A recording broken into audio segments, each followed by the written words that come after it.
할렐루야. 자, 오늘도 하나님의 말씀으로 우리의 심령과 가정과 교회 가운데 부흥이 이루어지는 축복이 있길 간절히 소망합니다.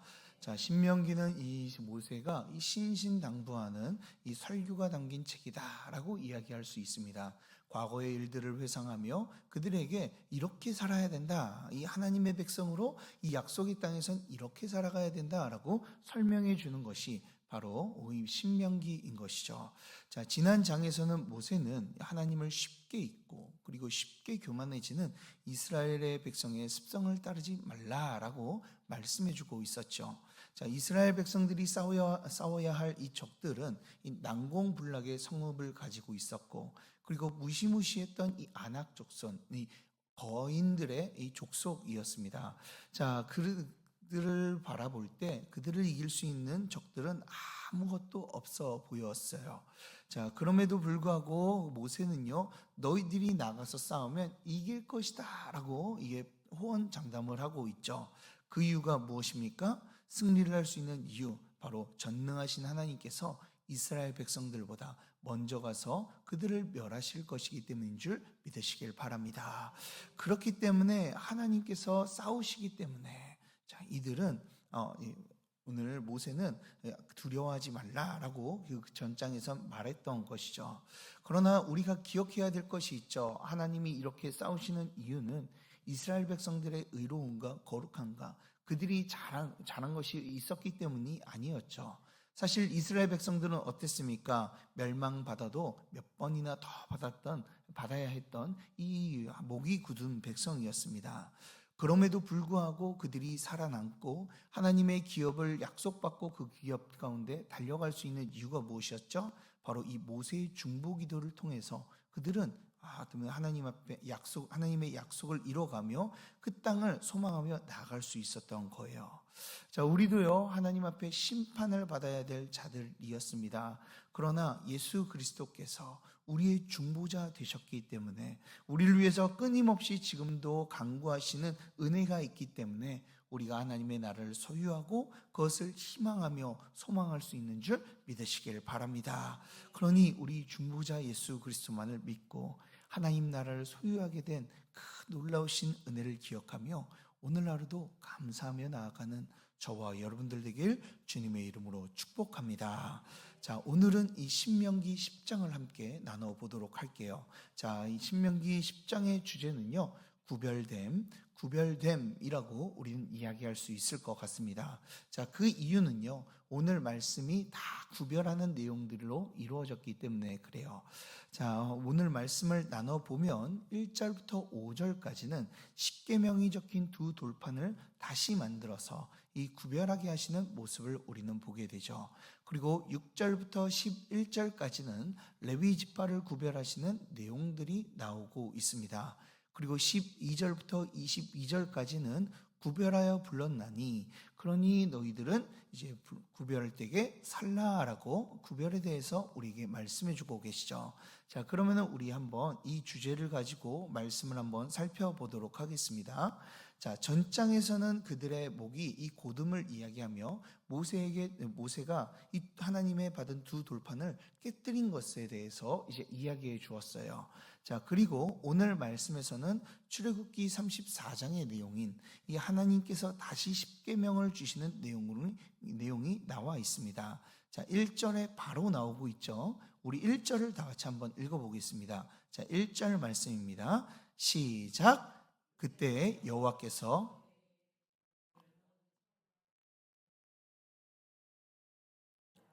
내게로 나아오고 또 나무개 하나를 만들라. 아멘. 자, 하나님께서는 하나님의 명령이 적힌 이 두 돌판이 깨졌기 때문에 다시 십계명이 적힌 이 두 돌판을 주시겠다라고 말씀하여 주셨죠. 그래서 첫 번째 돌판은 이 하나님의 만들어 주셨지만 두 번째 하나님이 주신 그 돌판이 깨졌기 때문에 두 번째 만들어 주신 이 돌판은 어떻게 하라고 나와 있어요? 너가 만들어가지고 그 판을 만들어서 가져오라라고 말씀하고 계신 것이죠. 자, 그 이유는요, 왜 그렇게 그런지는 우리가 정확히 알 수가 없어요. 그러나 우리는요, 이것을 통해 두 가지는 확신할 수 있습니다. 첫 번째는요, 우리의 죄성, 우리의 분노는요, 이 흉터를 남긴다라는 것이죠. 자, 우리가 완전히 복구할 수 없다라는 거예요. 하나님이 만들어 주시고 하나님이 써주신 돌판 얼마나 소중합니까? 자, 신적 계시가 거기 안에 다 들어있는 거예요. 그런데 그것을 모세는 자신의 분노를 참지 못해서 이 두 돌판을 깨뜨려 버리게 된 것이죠. 자, 이 죄악으로 인하여 그런 흉터가 이 가운데 죄악으로 인해 그 돌판들이 깨지게 된 것이 흉터가 남아 이제는 누가 만들어야 돼요? 내가 그 돌판을 만들어서 하나님께 드려야 된다라는 것이죠. 자, 그렇기 때문에 이 어떻게 보면 돌판이요, 이 하나님께서 써주신 것이지만 그 전에 첫 번째 것보다 어떻게 해요? 이 첫 번째 것보다 이 신적인 그 모습이요 좀 감소되었다라고 이야기할 수 있죠. 자, 그럼에도 불구하고 우리가 이 십계명의 돌판을 보면서 무엇을 확신할 수 있습니까? 우리에게는 소망과 희망이 있다라는 거예요. 그 이유는요, 하나님의 말씀은 변하지 않는다라는 것이죠. 자, 돌판은요, 하나님이 만든 것에서 사람으로 만든 것으로 바뀌어졌지만 4절에서는 뭐라고 이야기합니까? 자, 이렇게 이야기를 합니다. 뒷부분을 보면 십계명을 어떻게 한다고요? 처음과 같이 그 판에 쓴다라고 이야기를 해요. 자, 그리고 쓰시고 그것을 내게 주시기로라고 말씀하고 있죠. 자, 이 말씀이 무엇입니까? 처음과 같이, 즉 첫 번째 돌판과 같이 하나님께서 써주시겠다라고 말씀해주고 있는 것이죠. 하나님의 말씀을요 그대로 똑같이 써주셨다라는 거예요. 그 말씀은 무엇입니까? 하나님의 말씀은 우리들의 판이 바뀌어질 수는 있지만 죄성으로 인해 우리의 그 판들과 우리의 하나님의 신적인 그런 모습들이 감소될 수는 있지만 하나님의 말씀은 변하지 않는다라고 우리에게 말씀해주고 있는 것이죠.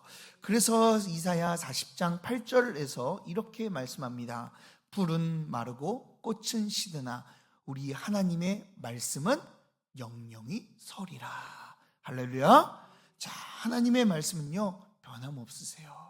그러니 사랑하는 여러분, 이 변함없으신 이 하나님의 말씀을요 굳건히 붙잡고 나아가는 저와 여러분들 되길 주님의 이름으로 축복합니다.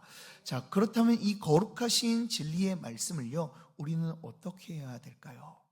자, 오늘 말씀을 보면 두 가지가 반복되는 것을 볼 수가 있습니다. 하나는요 돌판이고 두 번째는 나무괴라는 이 단어가요 반복되는 것을 볼 수 있습니다.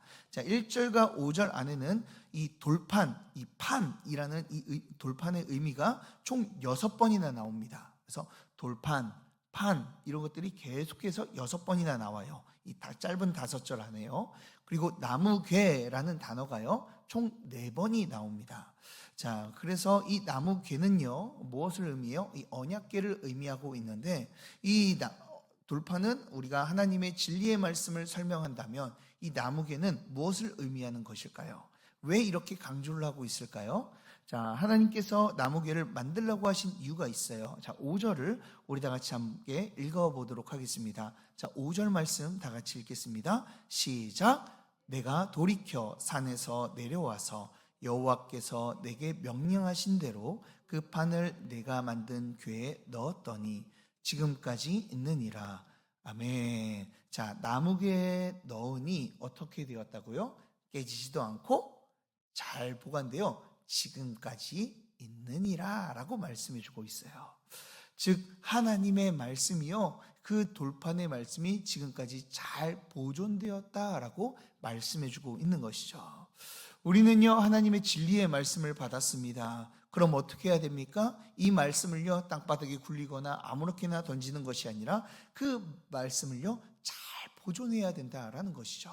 하나님께서 언약궤를 왜 그들에게 허락하셨습니까? 왜 만들라고 하셨습니까? 이 말씀을, 이 두 돌판은요 다시 한번 화가 난다고 깨트리지 말고 잘 보존하라고 이 나무궤를 주신 거예요. 그래서 거룩하고 구별되게 이 하나님의 말씀을 구별되게 하여서 나무궤 안에 넣어 이 보관하게 하신 것이죠. 우리도요 이 하나님의 말씀을 주셨습니다. 그 하나님의 말씀을 구별하여서 어떻게 해야 됩니까? 우리 마음 가운데 잘 보관해야 돼요. 그래서 우리 하나님의 말씀이 그냥 한 귀로 듣고 한 귀로 나아가고 그냥 사라지는 말씀이 아니라 바로 하나님께서 우리에게 주신 그 놀라운 진리의 말씀을 잘 간직할 수 있도록 우리의 마음을 옥토밭으로 만들어 이 말씀을 심어놔야 되는 것이죠.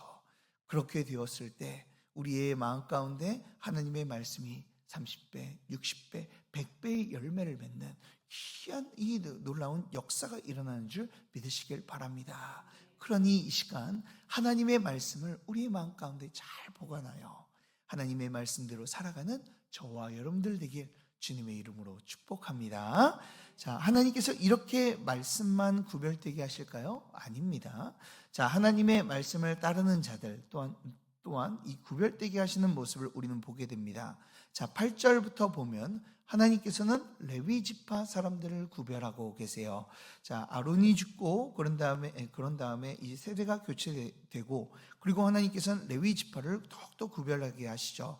하나님께서는 왜 구별하게 하실까요? 자, 여호와의 언약궤를 매게 하기 위해서 또한 하나님의 말씀을 보관하는 그 하나님의 말씀을 잘 섬기며 하나님을 섬기기 위해서 하나님께서는 레위인들을 따로 세우셨다라고 말씀해 주고 있어요. 자, 지금으로 말하면 레위인들이 누구일까요? 목사님일까요? 말씀을 전하니까 하나님을 섬기니까 목사님일까요? 특별하게 구분 짓는다면 하나님의 말씀을 전하고 가르치는 거 이거는 목사님의 이 역할이다라고 이야기할 수도 있어요. 그러나 이제는 성령께서 우리 가운데 모두에게 오심을 통하여서 우리 모두가 다 하나님을 경외하고 하나님을 섬기는 자로 부르셨어요. 그래서 우리는 누구예요? 왕 같은 제사장이 된 것이죠. 목사님뿐만 아니라 모든 성도들에게도 그래서 하나님의 말씀을 지키고 그 말씀을 더욱더 섬기고 그 말씀을 잘 복원하도록 이 사명을 허락하여 주신 거예요. 하나님을 섬기고 말씀을 지키는 자로 우리를 부르셨다라는 것이죠.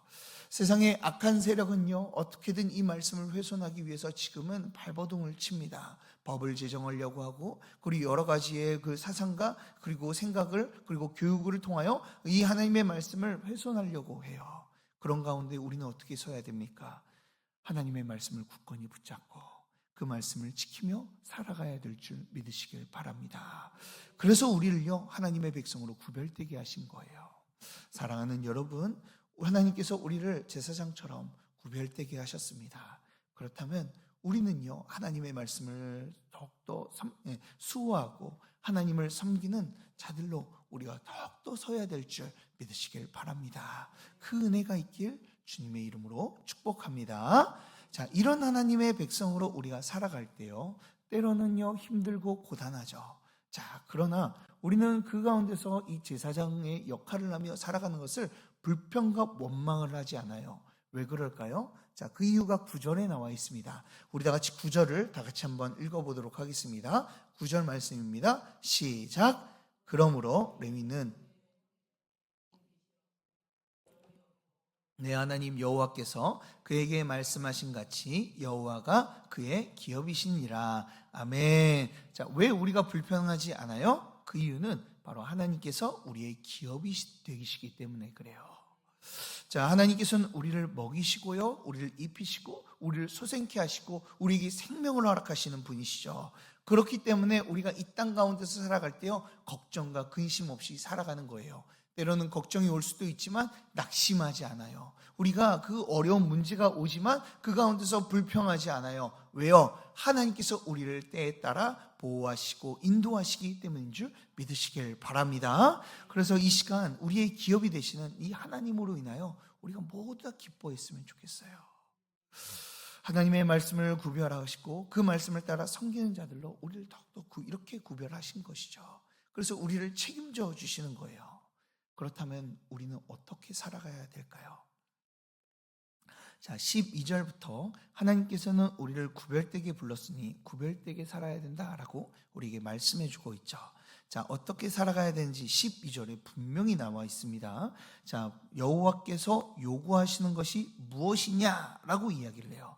자, 하나님께서 우리에게 요구하시는 것이 무엇일까요? 그 다음부터 우리 한번 읽어보도록 하겠습니다. 곧부터 시작. 곧 내 하나님 여호와를 경외하여 그의 모든 도를 행하고 그를 사랑하며 마음을 다하고 뜻을 다하여 내 하나님 여호와를 섬기고. 아멘. 자, 오늘 말씀에서 무슨 말씀을 하고 있는 거예요? 온전히 하나님만을 섬겨라 라고 우리에게 말씀해 주고 있는 것이죠. 하나님을 경외하고 그를 섬기는 것. 그래서 우리가 이 마음을 가졌기 때문에 이 자리에 나온 줄 믿습니다. 우리가 하나님을 예배하고 하나님을 섬겨야 되고 그 도를 행하며 하나님을 사랑하기에 우리가 나와서 예배드리고 하나님을 위해서 우린 살아가는 거예요. 하나님을 경외하고 사랑하는 것, 그리고 그분을 섬기는 것, 그것이 우리의 본분인 줄 믿습니다. 그런데 때로는 이것을 따를 때요 힘이 들기도 하죠. 손해가 나는 것 같기도 하고 하나님의 말씀을 따르는 것이요 좀 우리에게 불편해 보이기도 합니다. 그러나 우리 하나님을 섬기는 것이요 참된 행복의 길이라는 것을 오늘 말씀에서 이야기해 주고 있어요. 13절에서 분명하게 말씀하시죠. 우리 다 같이 읽어볼까요? 13절입니다. 시작. 내가 오늘 내 행복을 위하여 내게 명하는 여호와의 명령과 규례를 지킬 것이 아니냐. 아멘. 자, 오늘 뭐라고 말씀하고 있어요? 하나님의 말씀을 지키는 것이 무엇이다? 내 행복을 위한 것이다 라고 말씀해 주고 있어요. 사랑하는 여러분, 하나님의 말씀을 따르는 것이요 참된 행복으로 나아가는 길인 줄 믿으시길 바랍니다. 세상 사람들은 이 행복을 위해서 열심히 노력을 하지만 그 행복을 얻는 것 같아가도 없어요. 그래서 개그 콘서트 보면은 뭐 그 말짤매라고 나와가지고 이제 막 사람들의 고민들을 나눠주는데 행복한데 행복이 사라질까봐 두려워요라는 이런 질문을 내놨습니다. 자, 그런데 그 말짤매라는 사람이 이렇게 이야기하더라고요. 행복은 있다가도 없고 없다가도 있다. 그러니까 우리가 행복이 있는지 없는지 아는 것이다 라고 이야기를 합니다. 뭐 어떻게 보면 맞는 말 같습니다. 그렇지만 참된 행복이 우리 가운데 없어서 그런 거다 저는 생각이 들어요. 이 하나님 안에 우리가 거하지 않고 그 하나님의 말씀을 따르지 않기 때문에 우리가 행복을 누리지 못하는 것이죠. 어려움이 오면 걱정이 되고 낙심이 되고 넘어지게 되는 것이죠. 그러나 우리는 그렇지 않습니다. 우리는 참된 행복을 소유한 자예요. 왜요? 하나님께서 우리와 함께 하시기 때문인 줄 믿으시길 바랍니다.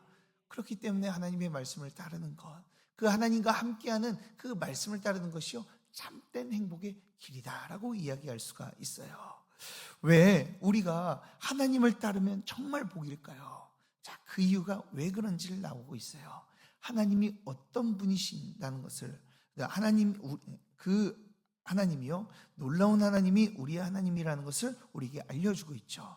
자, 그렇다면 그 하나님이 어떤 분이십니까? 자, 17절을 보면 이렇게 이야기를 합니다. 신 중의 신, 주 가운데 주, 크고 능하시며 두려우신 하나님이시다 라고 말씀하고 있죠. 자, 이 말씀이 무슨 말입니까? 하나님께서는 전능하시다 라고 말씀하고 있는 거예요. 자, 신 중의 신, 주 가운데 주, 크고 능하신 그리고 두려우신 하나님, 전능하신 그 하나님이시다. 그 어떤 신이 못하는 것도 하나님께서는 하실 수 있고 그 어떤 큰 권세도 못하는 것을 하나님께서는 하실 수 있는 그 전능하신 하나님이다라고 우리에게 말씀해 주고 있어요. 사랑하는 여러분, 우리 하나님이 어떤 분이십니까? 그 어떤 것도 다 할 수 있으신 이 전능하신 하나님이신 줄 믿으시길 바랍니다. 자, 그리고 또 하나님은 어떤 분이세요? 그 다음을 보면 17절 뒤에 부분을 보면 이렇게 이야기합니다. 하나님은 뇌물을 받지 않으신대요. 그리고 18절에 고아와 과부를 위해 정의를 행하신다라고 말씀하고 있어요. 자, 이 말씀이 무슨 말씀입니까? 우리 하나님께서는 공의의 하나님이시다라고 말씀하고 있는 것이죠. 하나님께서는 공의를 가지고 이 세상을 다스리시며 우리 가운데 역사하신다라는 거예요. 악한 자들을 벌하시고 하나님의 백성들에게 복을 주시는 그 하나님, 그 하나님이 우리의 하나님이다라고 우리에게 말씀해 주고 있죠. 그 공의의 하나님일 뿐만 아니라 또 어떤 하나님이십니까? 나그네를 사랑하여 그에게 떡과 옷을 주시는 이 사랑의 하나님이시다라고 말씀하고 있죠. 우리 하나님은요 그저 공의로서 이 세상을 심판하시는 분이 아니라 사랑으로서 우리의 어려운 자들을 채우시고 궁핍한 자들을 돌보시고 하나님의 백성들 가운데 은혜와 복을 내리시는 이 사랑의 하나님이신 줄 믿으시길 바랍니다. 그분의 전능과 공의와 사랑으로 우리 가운데 역사하셔서 우리를 행복으로 이끌어 주신다라는 거예요. 세상에 유한한 것이 우리를 잠깐의 행복을 줄 수 있다면 저 무한하시고 전능하신 하나님께서 사랑으로 베풀어 주시는 그 은혜라면, 그 놀라운 복이라면 우리를 충분히 행복하게 만들고 남지 않겠습니까? 이 시간 우리의 전능하시고 공의로우시고 사랑만 하신 이 하나님의 은혜를 받으며 하나님의 말씀을 더욱더 따라 하나님의 복을 받아 누리는 자들이 되길 주님의 이름으로 축복합니다. 그것을 통하여 우리 성도님들의 입술에요, 나는 행복합니다, 나는 행복합니다 라는 이 고백이 더욱더 흘러나왔으면 좋겠습니다. 이 시간 사랑하는 여러분, 하나님 안에부터 그 말씀을 지키며 살아가는 이 행복한 자들이 되길 주님의 이름으로 축복합니다. 우리 다 같이 기도하도록 하겠습니다.